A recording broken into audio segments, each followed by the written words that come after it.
Good morning! Today guys ay isasama ko kayo sa a day in the life ko as a working mom here in China. So yes, it's currently 6:30 in the morning and ready na ako na pumunta dun sa main school. So yeah, see ya! Austin, good morning! Good morning!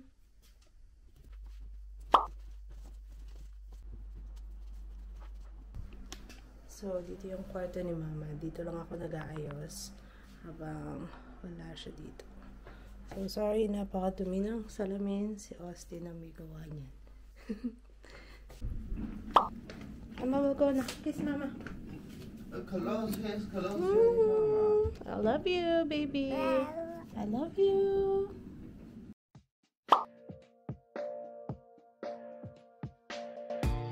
It's been a while since I've had your exposure. Next time I see you, I can't hold my composure. Missing your smile and your rosy cheeks, yeah. Trying to be patient, but it's been weeks, yeah. You're gonna be in my head tonight, I can't focus. Yeah, you got me choking. How are you so evoking, yeah. And I can't decide if I'm going crazy lately, 'cause I've been missing you like every day. The world was falling and you always had my back. How am I gonna pay you for that? Reunited with you, give me some of that, oh. Gonna steal your picture, just so you know I miss you. I'ma print it out and pin ya. Gonna wake up, give me a pinch, yeah. Wasting time. Share ko nga lang pala sa inyo guys. Bali yung bahay na nakikita nyo sa vlog namin noon, yun yung naibenta na namin na bahay. And then we just decided na mag-rent na lang kasi yung bagong bahay na nabili namin is magiging available siya within 1 year. So probably next year makakapag-move na kami doon. And we don't need another house. We just need that house. So, ayun, I'll keep you updated about that. And dagdag ko lang din and share ko lang din sa inyo yung bagong community na tinitirhan namin ngayon is yun na din yung same community kung nasan yung kindergarten ni Austin. So, eto yung kindergarten ni Austin. So, yeah.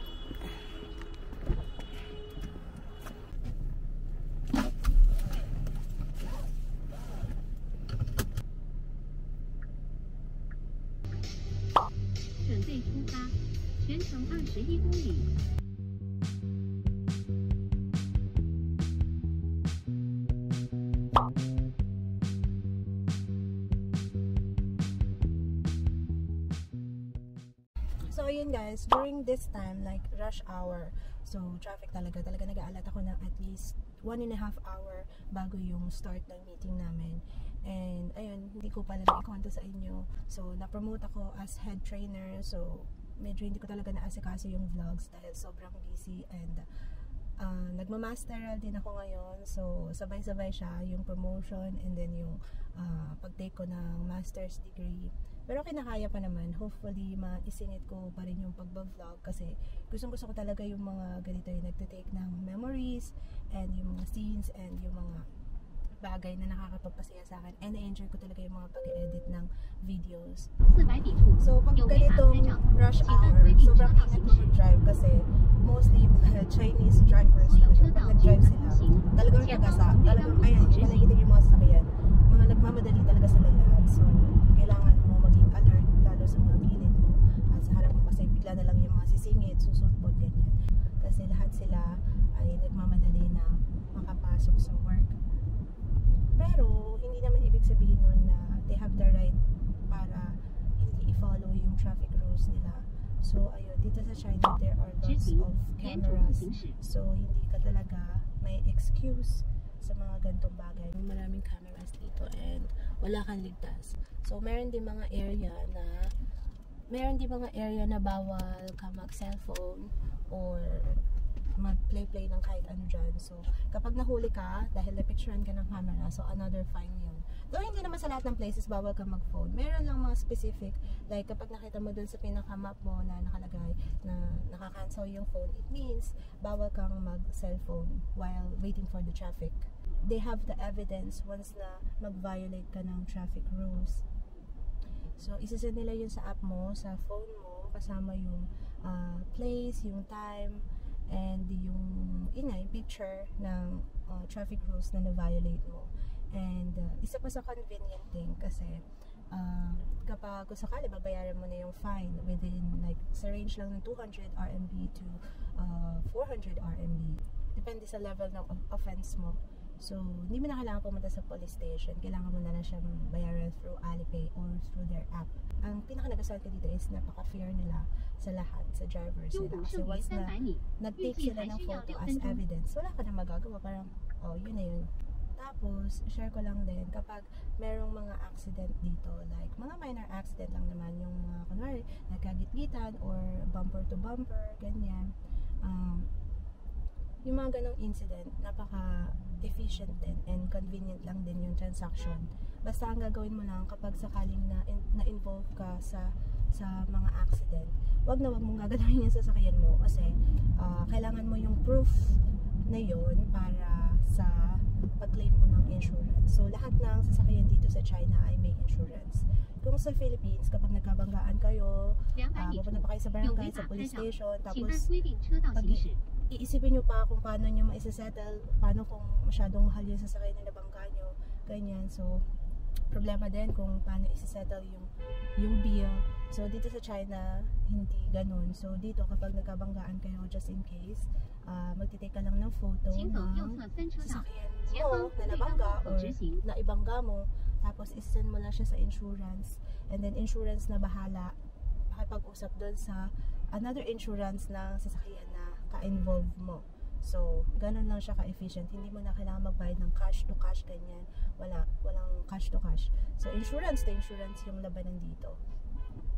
So, ayun, yun lang din maganda sa China kasi napaka-organized nila sa mga gantong bagay and walang reason para hindi mo magustuhan. Marami lumalabas kasi na fake news, about China, kesyo ganyan. So, hindi ako maniniwala kasi andito ako sa China, andito ako sa bansa nila and na-witness ko kung gaano kaganda yung bansa nila. Though, alam ko, maraming hindi mag-a-agree. Maraming mga news na hindi natin alam yung totoo. So, ayun.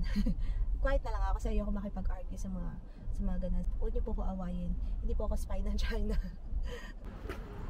Hi guys, so it's currently 8:16 in the morning and I just arrived at the parking place and now maglalakad lang ako ng less than a minute kasi yung main branch namin is nasa Bandaron and ayan, so it took me around 56 minutes to arrive here and yeah. So, I'm not sure kung may sasama ko kayo dun sa pinaka-training namin kasi nahiya ako mag-take ng video but ayun, so I will do the training for today for 2 hours and wish me luck.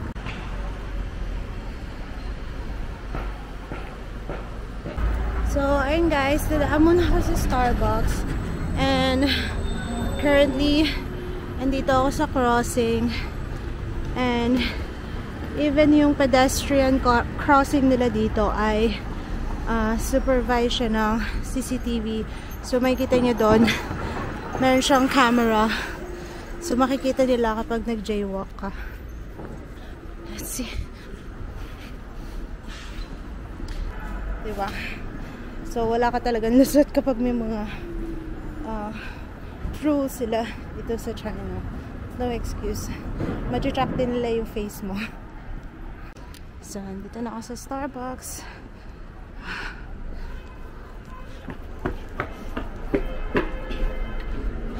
Oh, sorry. Hi! It's already 1:32 p.m. and I just arrived here at our community. So, finally, nakauwi na ako and yeah, in 2 hours training ko with the foreign teachers and another 1.5 training with the Chinese teachers. And finally, natapos ko din, na-survive ko siya. So, hindi na ako nakapag-vlog doon kasi nga, during the training, I was so busy. And then after the training, nagkaroon din ako ng meeting with my manager. So, ayun. So, uwi ako ngayon sa bahay para mag-lunch and mag-take ng nap. And then later, I have my class at 5 o'clock.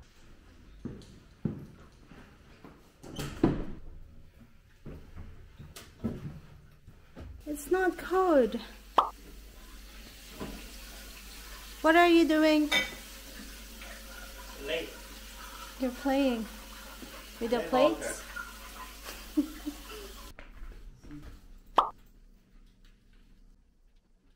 Pasok na ulit.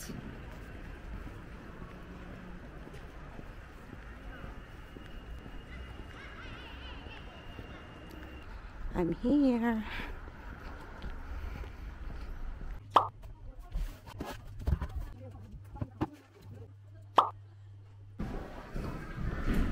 So I'm heading to my next class. You can see my flags over there.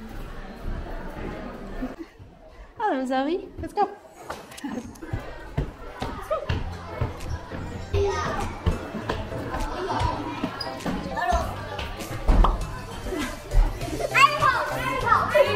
I told the pressure, I couldn't tell you.